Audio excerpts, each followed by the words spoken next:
Écoutez, tout est parti d'un constat. Nous avons fait un constat par le passé que la journée du 8 mars était consacrée tout simplement au port de pagne et les femmes se retrouvaient juste après dans des buvettes et cela ne contribuait à rien du tout.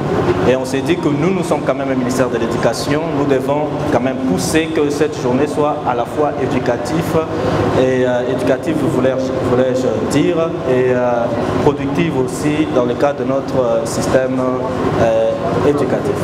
Nos impressions sont tout d'abord bonnes, étant donné que, comme vous le savez très bien, nous n'avons pas voulu voler la vedette comme chaque jour au niveau de la province éducationnelle de Katanga 1. On a bien voulu mettre en exergue cette femme enseignante, cette femme du personnel administratif de l'enseignement primaire, secondaire et technique du Katanga 1 pour qu'elle prouve à la face du monde qu'elle est capable de faire de grandes choses, elle est capable à de grandes réalisations.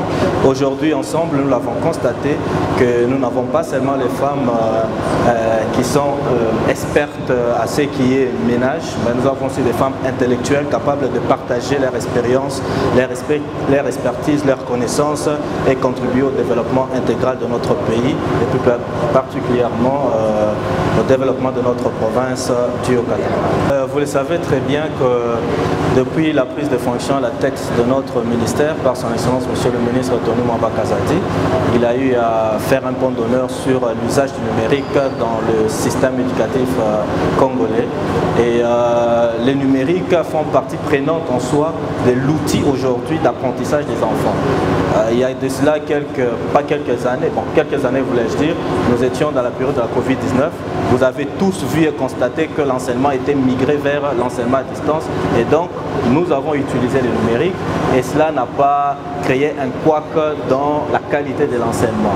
Et donc comme nous sommes tous régis du plan de l'horizon 2025 que le chef de l'État a lancé sur le numérique, nous pensons que le système éducatif devra rester dans cette vision et je pense que le numérique va contribuer au mieux dans la qualité de l'enseignement dans notre pays en général et dans notre province en particulier.